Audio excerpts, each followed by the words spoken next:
di daerah mana, wilayah mana? Salah satunya itu di bawah pegunungan.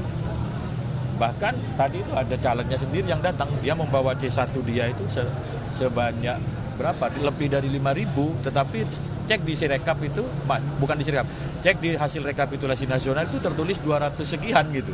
Yang ribuan itu kemana itu?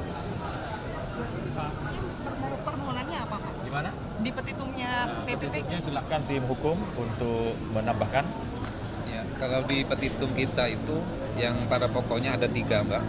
Pertama, kita ini untuk bisa menghadirkan keadilan substansial, kita minta Mahkamah Konstitusi itu untuk memberikan kesempatan sekaligus menetapkan P3 untuk dapat kursi di DPR. Yang kedua, ada pengalihan suara di beberapa dapil yang tadi sudah disampaikan. Nah, itu kita minta untuk pengalihan suara itu dikembalikan ke P3 karena itu hak P3. Dan ternyata bukti-bukti yang sudah didapat kita itu survei internal yang menyebutkan 4,02 itu selaras dengan bukti yang saat ini kita miliki. Jadi tidak jauh beda dengan survei internal dan itu didukung oleh bukti. Yang ketiga, ini untuk PSU di tempat-tempat yang no-can, terutama di Papua. Nah itu 3 yang di petitum kami. Tapi pada pokoknya nanti di persidangan, karena ini kan belum persidangan, Pak. Jadi kita tidak bisa komentar banyak karena nanti dibuktikan di persidangan. Oke ya, cukup ya. Pak Awi, beberapa hari lalu PLT Ketum mengucapkan selamat kepada Pak Prabowo dan juga Pak Gibran.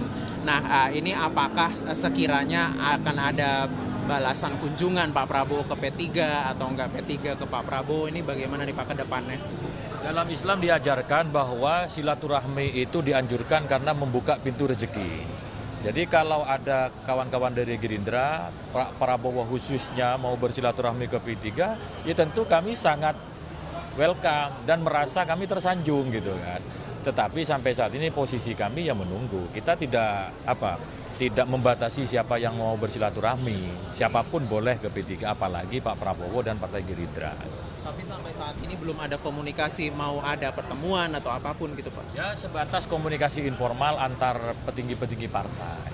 Tetapi kalau dari pernyataannya teman-teman Gerindra ada keinginan untuk silaturahmi, ya kita welcome saja, kita terbuka saja gitu kan. Pak, dengan disampaikannya keinginan itu ya Pak ya dari pihak Gerindra atau enggak pihak Pak Prabowo, ini bagaimana Pak ke depannya P3 dengan Ganjar Mahfud? Karena kan tadi sore juga TPN baru saja mendaftarkan gugatan gitu Pak ya. Nah, kita belum berandai-andai ke depan karena P3 masih fokus terhadap hasil gugatan di Mahkamah Konstitusi. Baru setelah nanti hasil MK seperti apa baru kita putuskan. Saya kira soal silaturahmi, komunikasi politik itu baik-baik saja. Itulah indahnya demokrasi di Indonesia. Kita boleh bersaing, boleh berkontestasi, tetapi tidak boleh ada dendam di antara kita.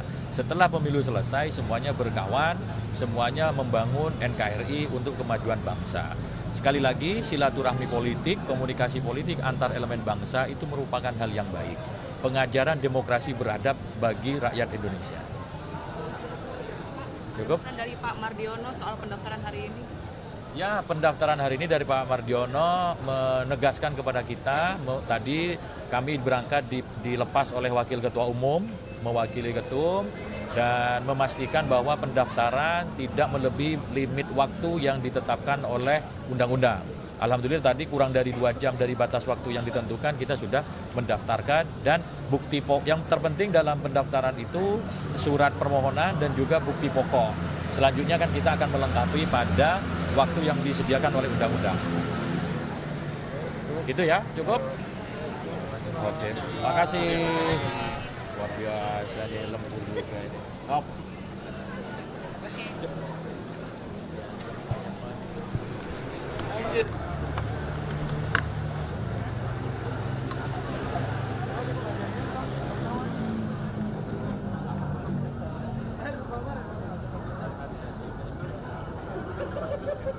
Belum ada rencana buat follow up ajakan Gerindra untuk ketemu gitu Pak.